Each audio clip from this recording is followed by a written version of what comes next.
Boa noite. Não há dúvida de que esta avaliação permitiu a revisão do cenário macroeconómico, com notícias mais favoráveis do que aquelas que constavam das previsões anteriores. Isso permite, com certeza, que a economia portuguesa beneficie de uma conjuntura internacional que é mais favorável do que aquela que se antecipava. Eu recordo que, bem recentemente, também as previsões para a evolução da economia internacional foram revistas em alta pelas instituições internacionais. No entanto, há dois pontos que julgo que devemos reter. Em primeiro lugar, a informação de que a Sra. Ministra das Finanças deu conta de que esta 11ª avaliação não está fechada. Ela, até ao seu fecho formal, ainda carecerá da apresentação de medidas que ainda não foram reveladas e que o Governo vai ter que ainda apresentar. São as medidas, pelo que se percebe, que estruturarão o Orçamento de Estado para 2015 e nós já sabemos, quer da parte da Comissão Europeia, quer da parte do FMI, o que isso significa.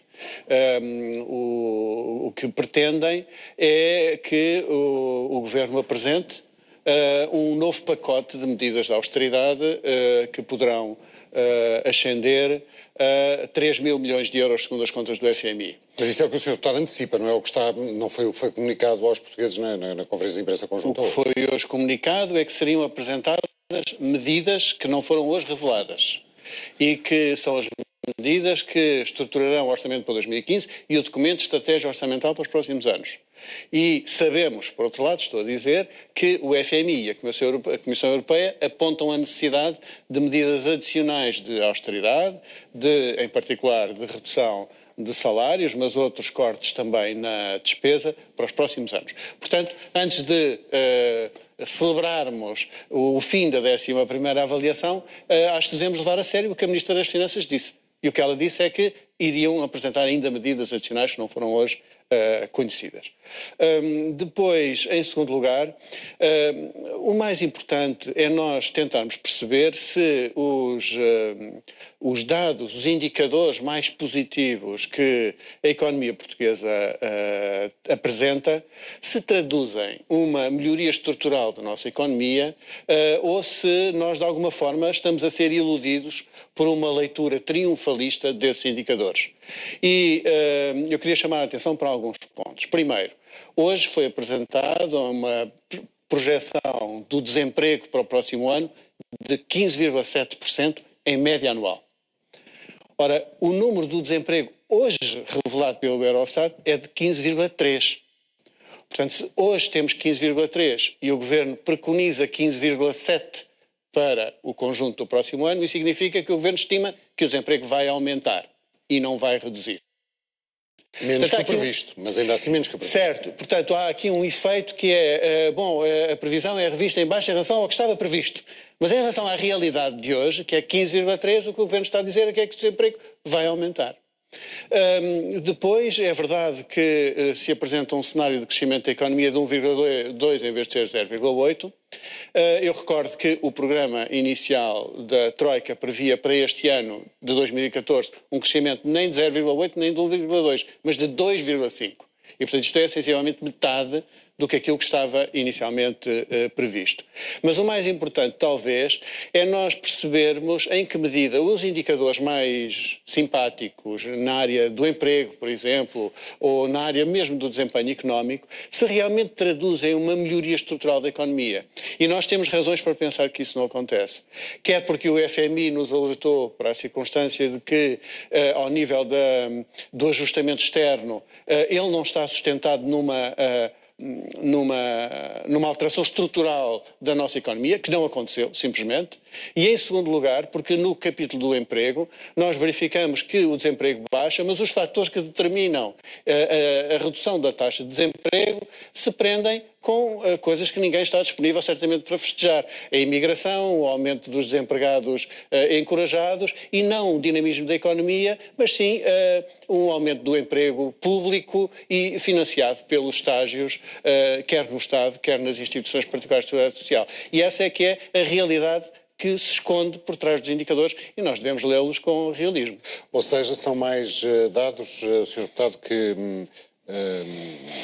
que vem na sequência daquela frase da semana passada do seu líder parlamentar de que o país pode estar melhor, os portugueses que ainda não sentiram. Boa noite em primeiro lugar e obrigado pelo seu convite para estar aqui uma vez mais. Eu acho que há aqui três formas de olhar para estes números e para a situação que o país se encontra. Há uma forma excessivamente otimista, que é achar que o país já ultrapassou a parte mais significativa das dificuldades que enfrentamos. Há uma perspectiva permanentemente derrotista, que é tentar encontrar maneiras de desvalorizar os dados positivos que vão sendo apresentados e aquilo que é a apreciação dos nossos criadores e a apreciação dos mercados traduz acerca da evolução da economia e da situação das finanças públicas portuguesas, e há, do meu ponto de vista, uma maneira correta e uma maneira equilibrada de fazer essa avaliação. E essa avaliação passa por aceitar que o país está numa situação de franca melhoria, que essa melhoria, infelizmente, não se faz ainda sentir muitas vezes na vida concreta das pessoas. Há sempre, como todos sabemos, uma diferenciação temporal entre aquilo que é a melhoria dos indicadores macroeconómicos e aquilo que é, digamos, o que são as consequências concretas na vida das pessoas, e portanto não há, e julgo que este governo tem sido bastante razoável nessa matéria, não há nenhuma razão para embandeirarmos em arco.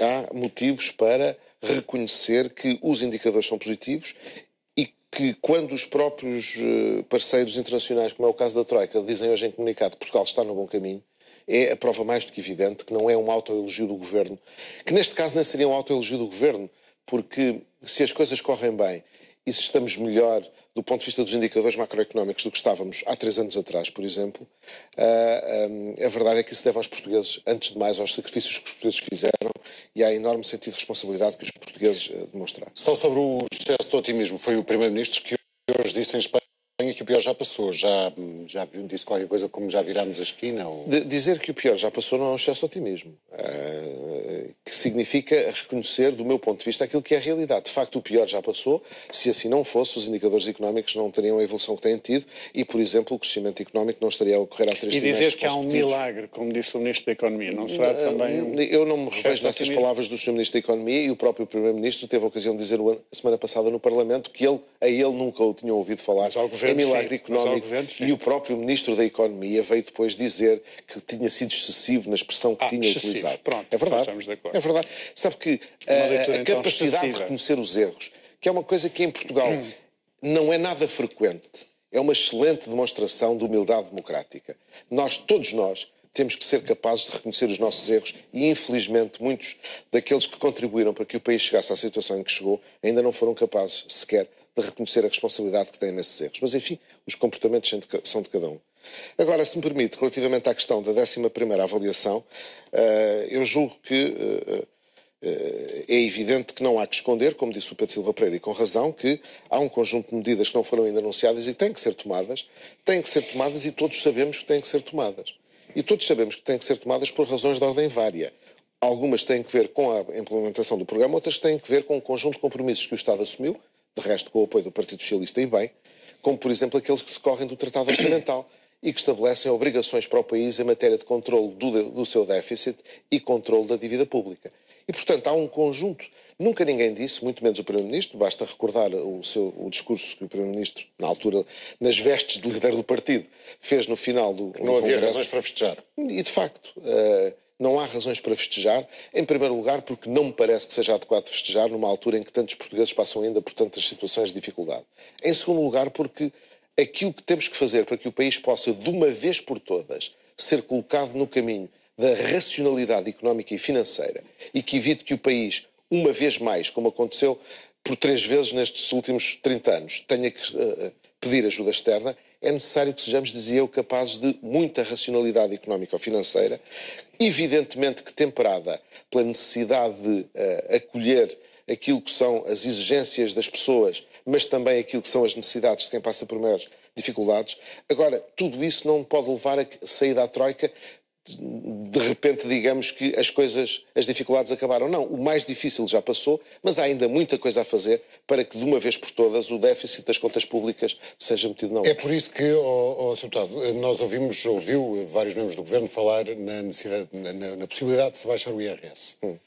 E de haver um alívio fiscal, até o próprio Primeiro-Ministro. A Ministra das Finanças hoje diz que esse assunto não foi abordado com a Troika. Sim.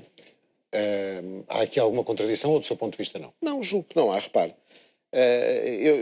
Eu creio que, em particular, o Primeiro-Ministro, não digo que os outros membros do Governo não o tenham feito, mas eu tenho acompanhado mais, digamos, diretamente as intervenções do Primeiro-Ministro, tem sido claro ao dizer uma coisa com a qual julgo que todos concordaremos. Governo ou oposição, políticos ou cidadãos, que não são políticos, porque cidadãos somos todos. É que não há nenhum governo que não gostasse de baixar os impostos. Não há nenhum governo que não gostasse de ter condições para que os portugueses pudessem ser menos onerados com o peso da carga fiscal. Mas, do seu ponto de vista, isso não acontecerá este ano? Ou acontecerá sequer até às eleições? Não creio. Não creio. Sr. Deputado, este prolongamento da missão da Troika, antes do prolongamento da missão da Troika, ouvimos outra vez outro apelo à necessidade de envolver o Partido Socialista nas negociações que aí vêm. No DEL, por exemplo.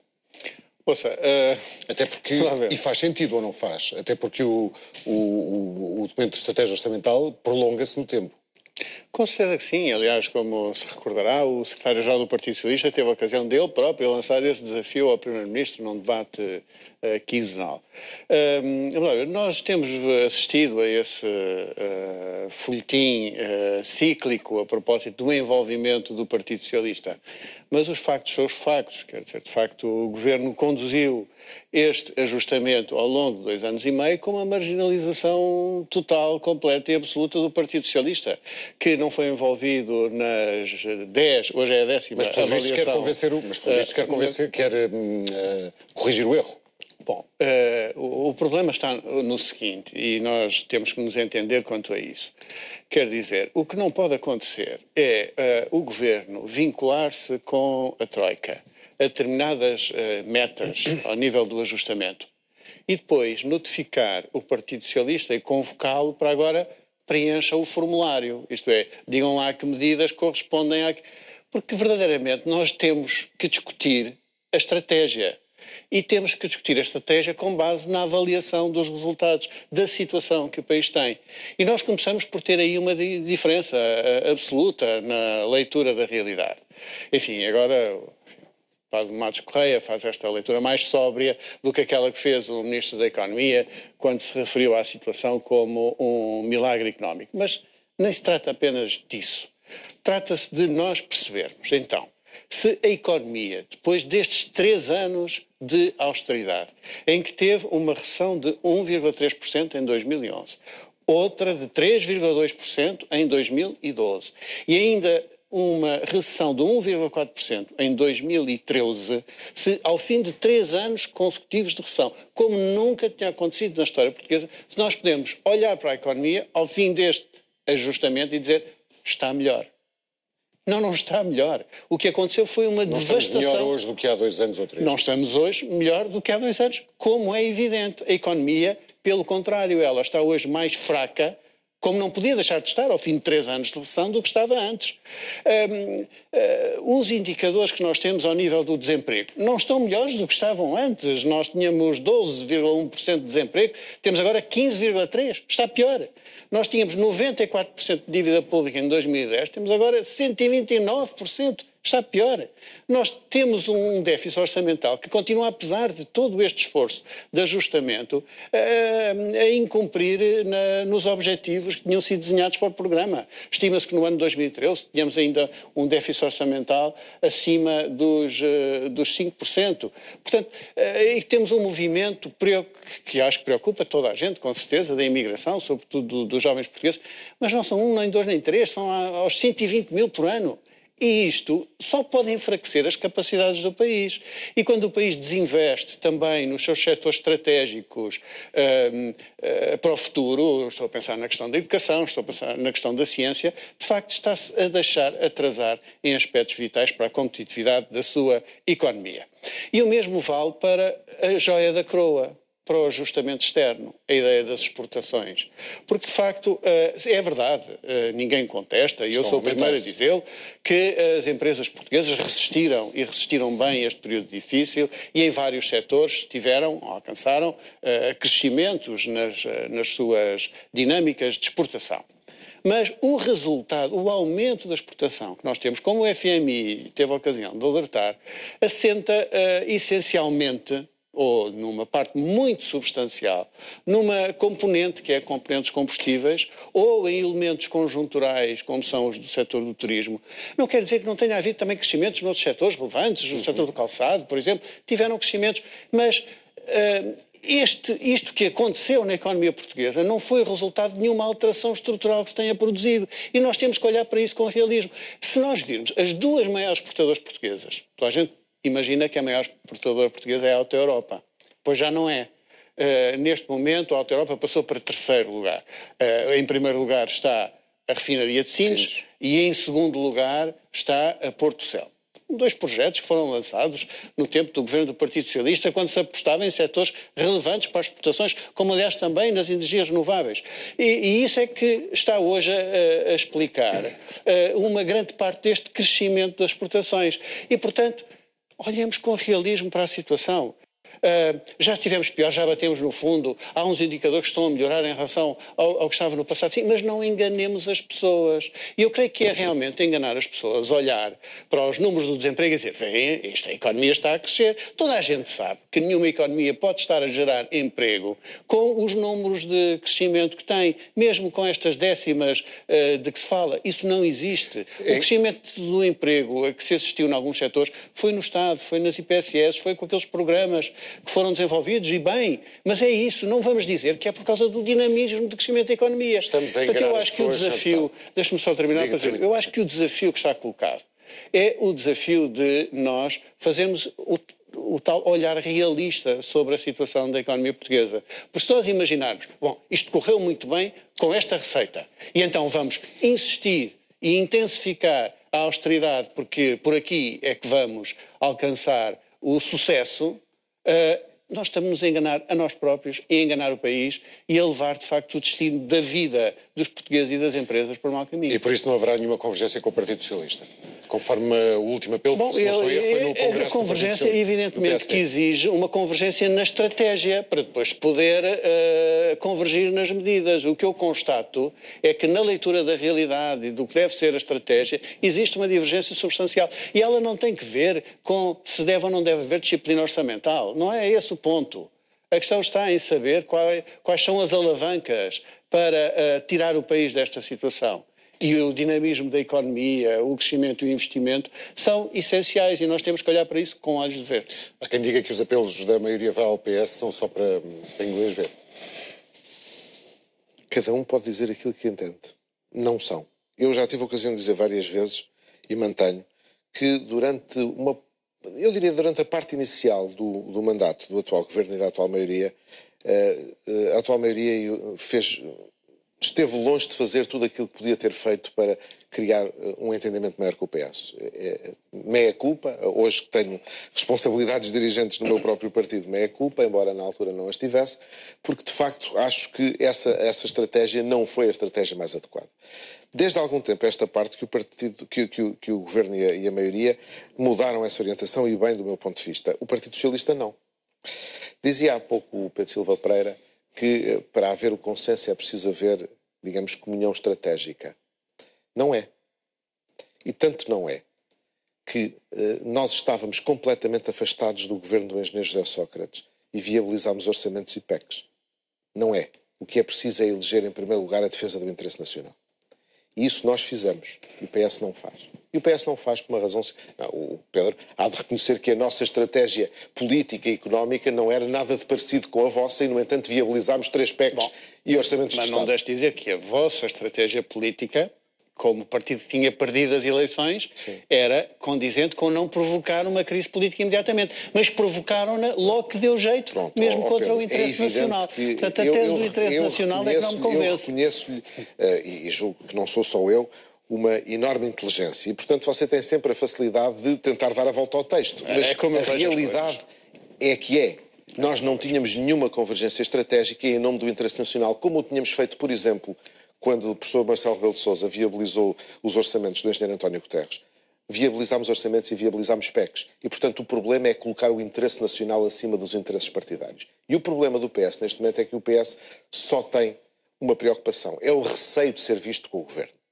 E como tem receio de ser visto com o governo e com a maioria, faz tudo e um par de botas, se me permite o plebeísmo da expressão, para inventar razões para não se sentar à mesa com o governo. É tão simples quanto isso. De antes era porque nós não queríamos consensos. Agora, quando nós os queremos e as pessoas reconhecem que genuinamente os queremos, é o Partido Socialista que se recusa a sentar à mesa. Que genuinamente os queremos porquê? Justamente por isso. Desculpe. Em maio, o Primeiro-Ministro escreveu uma carta à Comissão Europeia propondo-se fazer um corte de 4 mil milhões de euros. Foi aí que começou esta história do envolvimento do Partido Socialista. Sim. Depois do PSD, do Governo, se ter comprometido em Bruxelas com o objetivo de corte de 4 mil milhões de euros, então depois queria envolver o Partido Socialista. Estamos a falar de maio. Sim. Portanto, esta é que é a verdadeira história. Portanto, a ideia de que agora estamos muito disponíveis para convergir com o Partido Socialista... Desculpe, isso faz apenas parte, infelizmente eu digo, faz apenas parte de uma estratégia de comunicação política, mas não tem nenhuma correspondência com a realidade. Eu não quero falar no PEC 4 e nos factos consumados que Vossas Excelências também geraram, que foi chegar lá e apresentar o PEC e depois dizer que os outros tinham que o aprovar. Olha, que não foi assim. Olha, que não foi assim. Pedro, você sabe que foi. Você sabe que não foi assim. Você sabe que foi. Mas voltemos ao presente. Nós... temos uma estratégia muito clara no que diz respeito às relações com a oposição.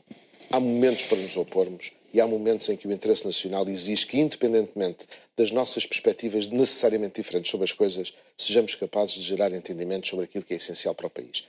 Fizemos um esforço e esse esforço, à última da hora, fez com que finalmente o Partido Socialista conseguisse vir ao encontro da maioria para fazer uma reforma do IRC. Isso é a prova de que é possível, partindo de pressupostos e de pontos de partida diferentes, fazer entendimentos. O problema é que o Partido Socialista acha, neste momento, que estar, repito, sentado à mesma mesa do Governo e da maioria lhe pode retirar mais-valias eleitorais. Tem receio das consequências que isso lhe possa trazer, exclusivamente desse ponto de vista. E é por isso, e apenas por isso, que o Partido Socialista, neste momento, não se senta à mesa. Esse é o ponto de vista. Não é um ponto de vista evidente. Concordar que o seu ponto de vista é suspeito, claro, como o seu. com certeza. Agora, o que eu lhe digo já agora, para pôr o meu ponto de vista em cima da mesa. Quer dizer, o que se passa não tem nada a ver com isso. O Partido Socialista, todos os problemas do consenso e de outros, às vezes parece que se resolviam na sociedade portuguesa se o Partido Socialista abdicasse dos seus pontos de vista. Bom, se o Partido Socialista não tivesse a sua leitura do interesse nacional, mas acontece que tem, sabe? O Partido Socialista tem direito a tê-la, tem uma visão do interesse nacional. Acha que isto não está a correr bem, ao contrário do que os senhores pelos vistos acham. E é em nome disso, dessa perspectiva do interesse nacional, não é de outra coisa qualquer, dessa perspectiva do interesse nacional, que dizemos, é preciso mudar de rumo. Eu até concordava consigo, até poderia concordar consigo, se você fosse capaz de me explicar a mim e aos portugueses, genericamente falando, creio eu, uma coisa simples. É que o Partido Socialista até adotou para lema dessas novas oportunidades que agora inventaram uma coisa chamada um novo rumo, creio eu. E insiste muito no novo rumo, mas é incapaz de explicar, a não ser nunca ainda além das generalidades, o que é o novo rumo. Porque dizem, este não é o caminho, temos que criar riqueza, temos que desenvolver a economia. Isso queremos todos. Só que as propostas do Partido Socialista são propostas do género de você deve-me dinheiro a mim e põe-o a ele a pagar.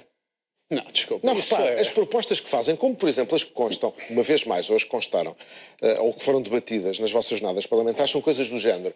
A Europa tem que ser solidária connosco. A Europa tem que mutualizar a dívida. O BCE tem que fazer não sei o quê. É muito simples tentarmos resolver os nossos problemas, justando para os outros a obrigação de o fazer. Isso é uma caricatura. Agora, diga-me como é que nós podemos cumprir os nossos compromissos internacionais, fazer as reformas que temos que fazer e, ao mesmo tempo, alegremente, criar condições para que de um dia para o outro a economia se desenvolva e cresça.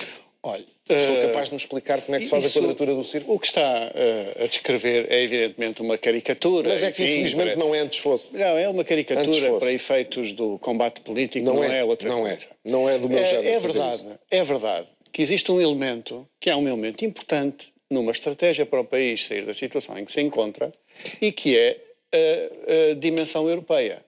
Que, aliás, vai estar muito em discussão nas próximas eleições europeias. A ideia de que está bem a resposta europeia e nós não temos nada a dizer em defesa até dos nossos interesses a propósito da estratégia europeia é uma posição errada do governo. errada do Governo. E, portanto, se o seu primeiro ponto é tirem da agenda qualquer reivindicação de uma alteração da estratégia europeia, nós temos, isso é um erro. Não transfiram para os outros as responsabilidades que são nossas. Porque nós precisamos de olhar mais uma vez com realismo para a situação. Nós não estamos a falar apenas do problema de Portugal. Hoje em dia, uma das realidades mais evidentes da Europa é o cavar de uma divergência entre os chamados países da periferia e os países do centro e do norte da Europa. Essa divergência acentua-se a cada dia que passa.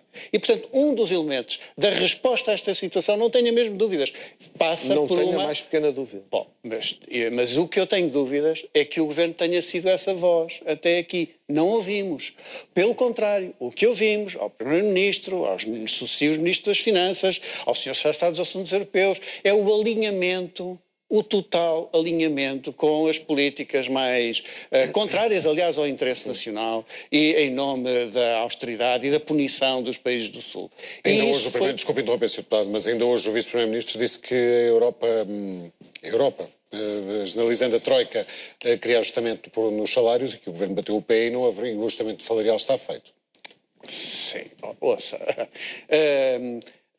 Eu não estou a dizer, eu posso conceder que em alguns pontos da negociação com a Troika, em particular o Ministro dos Negócios Estrangeiros tenha tido uma posição diferente daqueles que estão do outro lado. Mas, do modo geral, nós não estamos a... Isto aqui não é caricatura nem observação de adversário político. Nós ouvimos-los dizer, não é? É a disposição de ir além da Troika, e foram, de facto, além da Troika. A austeridade que foi executada foi o dobro daquela que estava prevista no memorando inicial. E, portanto, esse alinhamento foi uma constante. E também disse respeito àquelas grandes opções da Europa a propósito do enfrentar desta crise. E não é nada a ideia de pôr os outros a pagar, porque isso também é uma ficção, sabe? Ninguém tem ganho mais com as consequências da crise das dívidas soberanas do que a Alemanha, como sabe. Mas isso não tem nada a ver com o que eu disse. Tem que ver com o que disse, porque a sua teoria era, bom, mas nós queremos pô-los a pagar e eles não querem pagar. Não, não é isso. Realmente, entre as divergências que se têm cavado na Europa ao longo destes últimos anos, está também uma vantagem que foi tirada de toda esta situação da parte de uns contra os interesses dos outros. Portanto, isto para dizer, esta componente está presente, com certeza. Agora, no que diz respeito à agenda para a economia portuguesa, nós dizemos uma coisa fundamental, que é, nós precisamos de um acordo de concertação social, de médio prazo, que faça várias coisas. Em primeiro lugar, que estabilize as expectativas dos agentes económicos, dos cidadãos, das empresas, dos pensionistas, a propósito do futuro. Este país é um país que está em pânico, com medo do dia da manhã. Ninguém tem nada por adquirido quanto ao dia da manhã. E nós precisamos de estabilizar essas expectativas. E precisamos de uma intervenção também em alguns domínios que permita inverter o ciclo em que a economia se encontra. Um dos elementos de uma política que é simultaneamente de recuperação da procura, mas também de preocupação social, é o aumento do salário mínimo nacional. É possível fazê-lo. Os empresários estão de acordo com isso e nós podemos fazê-lo. Depois temos que corrigir alguns erros que foram cometidos nestes últimos anos. O desinvestimento em setores estratégicos para a competitividade da economia portuguesa precisa de ser corrigido. Nós não podemos... Desculpe interromper, mas o Sr. Deputado está a falar de pânico. Não se viu isso no Congresso do PSD. Há bocado o Sr. Deputado falava de euforia. Foi euforia que se viu no Congresso do PSD? Não foi euforia, eu estive lá... Não foi o pontapé de saída para as eleições, para a campanha eleitoral? Não, aliás... Com o argumento de que eles trouxeram a Troika e nós vamos desligar. Não, repara uma coisa, quem ouviu com atenção, sobretudo os discursos do Presidente do Partido, poderá até ter achado o contrário.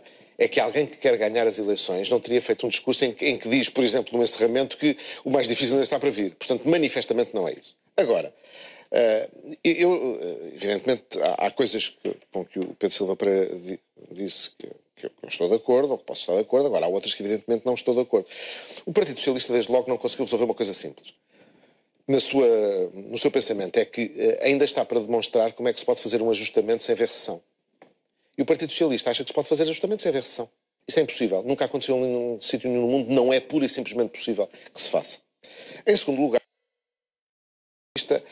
sobretudo no início de funções deste governo, inventou a teoria de que havia um complô no Conselho Europeu dos partidos da direita, porque basicamente eram partidos da direita que estavam a governar a Europa, e que eles tinham implementado um conjunto de medidas de austeridade, digamos até um plano de austeridade quase global, para penalizar os países da Europa do Sul.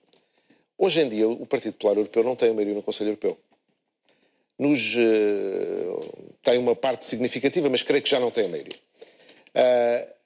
Há hoje vários governos socialistas na Europa.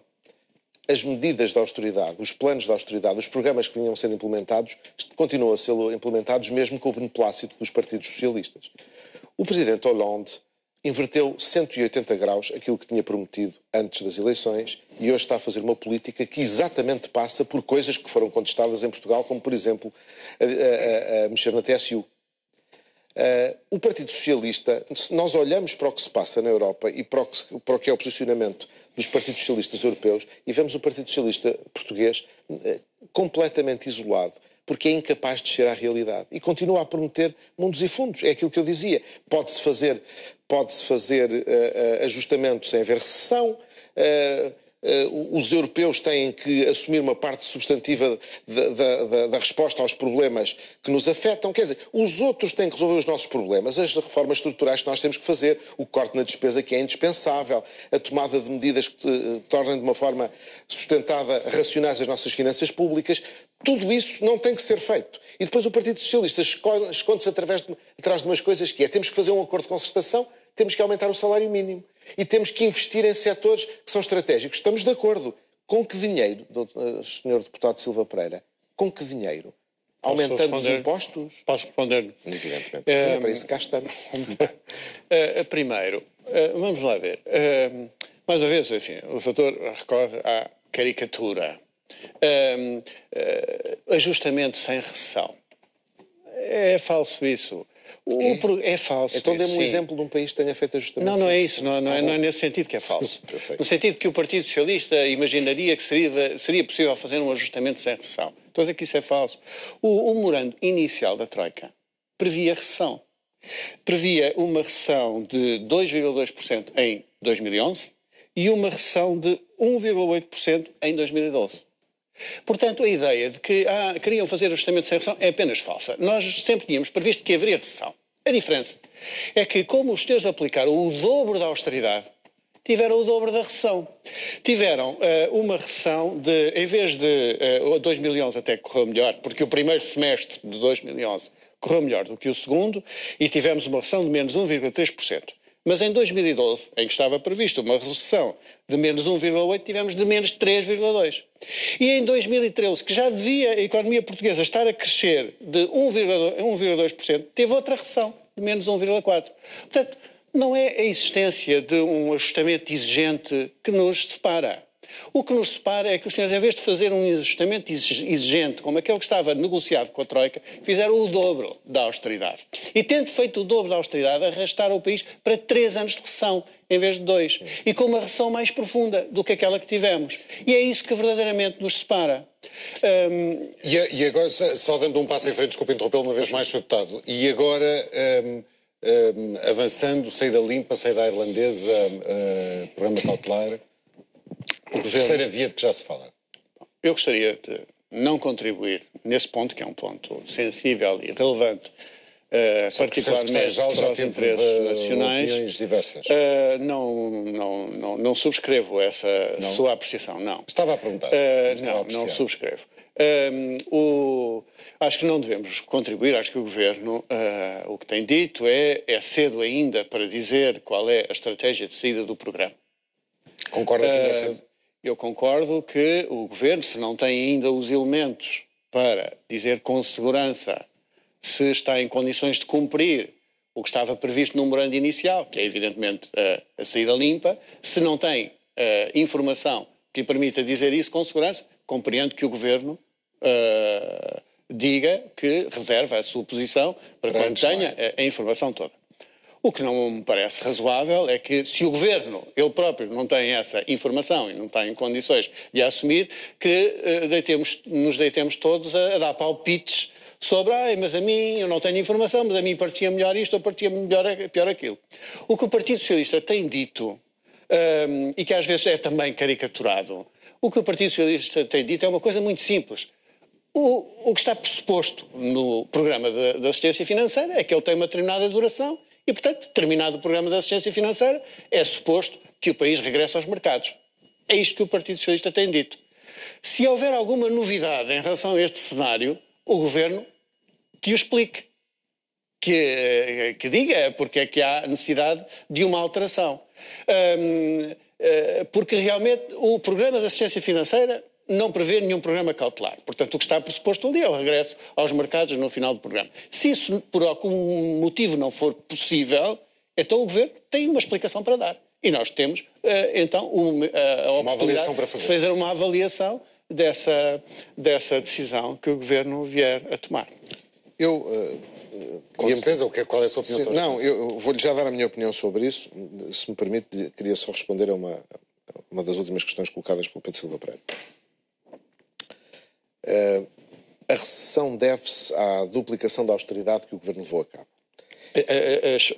A profundidade da recessão, não é? A gravidade da recessão. Eu, evidentemente, não estou de acordo. Ponto número 1. Eu acho que nós devemos ser sérios e reconhecer que todos erramos. Não foi o caso do Partido Socialista, que nunca o reconheceu, mas nós reconhecemos. E o ex-ministro Vítor Gaspar reconheceu, por exemplo, que devia ter começado a fazer mais cedo a reforma do Estado e que isso, evidentemente, teve custos do ponto de vista da evolução da situação portuguesa. Mas o Pedro Silva Pereira sabe bem que, e isso é espelhado em múltiplas declarações da Troika ao longo destes 3 anos, que uma das razões pelas quais as medidas tiveram que ser mais duras do que inicialmente estava previsto, porque a contaminação em Portugal da situação de crise que se vivia nos nossos principais parceiros europeus teve consequências negativas que agravaram a depressão em Portugal. E isso tornou necessário tornar medidas que combatessem esse agravamento. Portanto, há uma parcela muito significativa. Eu não direi que não cometemos erros, evidentemente que os cometemos, e ainda bem que os cometemos, significa que somos humanos, não como outros que por lá passaram e que nunca se enganaram. Agora, todos reconhecemos, e eu sei que o Pedro também é capaz de o reconhecer, não sei se aqui, que nós somos uma pequena economia aberta ao estrangeiro, que isso tem consequências muito negativas quando os nossos principais parceiros entram em crise, como a Espanha, por exemplo. Com certeza. E isso tem consequências do ponto de vista do agravar da austeridade. Com certeza que teve impacto. E, portanto, é preciso mas há 2 pontos que queria chamar a sua atenção. O facto de ter ocorrido uma evolução a determinada altura da economia internacional, que não era aquela que inicialmente estava estimada. O facto disso ter acontecido não tinha que implicar uma dose de austeridade com a expressão que teve, que foi o dobro daquilo que estava previsto. E é mesmo duvidoso que a melhor resposta que se possa dar a uma situação de abrandamento da economia seja uma intervenção procíclica que inevitavelmente iria agravar ainda mais a recessão. Isso é uma questão que podemos discutir de facto. Mas é que discutimos mesmo. Porque houve alturas em Portugal em que, estou a pensar, por exemplo, na segunda metade da década de 90, em que precisamente deviam ter sido tomadas um conjunto de medidas anticíclicas. E foi exatamente feito o oposto. Ou seja, quando o país estava em crescimento económico, aumentou-se a despesa. Devia-se ter feito o contrário. Mas não vamos falar disso hoje, vamos falar as saídas. Não, relativamente à saída, nesta matéria não posso estar mais de acordo com o que disse o Pedro Silva Pereira. Nós temos que ser rigorosos e racionais nesta matéria. A avaliação tem que ser feita em função das circunstâncias concretas que o país atravessa e que o país conhecerá no dia em que a Troika sair finalmente do nosso território. E, portanto, o que nos deve motivar é a procura da soberania? Ouça, eu posso lhe responder até de uma forma redonda dizendo que hoje em dia nunca se recupera integralmente a soberania, porque hoje em dia pertencemos a um mundo globalizado, estamos na União Europeia, partilhamos soberanias. Sabe porque é que eu estou a usar Sei muito bem porque é que me está a fazer essa pergunta. É evidente, relógio em contagem é evidente que, isso significará que uma parte dessa soberania nos será devolvida porque podemos fazer coisas sem ter que pedir à Troika, como, por exemplo, aumentar o salário mínimo nacional. Agora, não temos que pedir à Troika. A Troika foi clara ao dizer várias vezes que não queria o aumento do salário mínimo nacional. Bom, isso resulta de N declarações de membros do Governo. Desculpe, o que eles disseram, ainda bem recentemente, no encontro com parceiros sociais, é que essa questão nunca lhes foi colocada. Bom, Eu E nunca participei nessas reuniões. Ao aumento do salário mínimo. Eu nunca participei nessas reuniões, sei o que vem a público. Mas, de qualquer modo, o que está no governo. memorando não é que para aumentar o salário mínimo nacional é preciso a autorização da Troika. Isso não está lá. No memorando não se diz em nada que é preciso autorização da Troika. Há várias coisas. Nada. Há coisas em que a maior parte delas não se diz. Mas aqui esta não depende da autorização da Troika. O problema é que nós estamos dependentes dos nossos parceiros e dos nossos financiadores. Esse é que é o problema. O problema é termos sido conduzidos à situação em que passamos a precisar deles. Porque se não tivéssemos sido conduzidos, hoje não estávamos... Pois, mas as razões disso, como sabe, merecem também uma discussão. Para terminar o seu raciocínio, recuperação da soberania... E, portanto, a mim o que me interessa não é se nós vamos ter uma saída limpa ou um programa cautelar. O que me interessa é que sejamos capazes de encontrar a solução que melhor corresponda ao interesse do país. Se o interesse do país for uma saída limpa, excelente. Se o interesse do país for no sentido de uma saída do programa sustentada, com uma criação de uma rede de segurança que permita que a ida aos mercados se torne mais fácil, desde que isso não signifique a continuação de uma presença quase omnipotente, como agora a da Troika, não vejo nisso nenhum inconveniente, mas isso compete ao Governo decidir em função dos factos que apurará. Mas em vésperas de campanha e em vésperas de eleições daria muito mais jeito ao Governo que a Troika mantivesse a saída? Eu sei que há muitos primeiros-ministros para quem isso é relevante. Eu julgo que o Pedro Passos Coelho já deu demonstrações mais do que suficientes que não se conduz por esse tipo de argumentos. Senão não teria feito o discurso que fez, a dizer que o pior ainda estava para vir. Isso parece-me um facto evidente, não? Bom, mas os discursos são palavras, mas, senhores deputados, agradeço terem aceitado o nosso Obrigado, convite. Tenham uma boa noite. Política mesmo.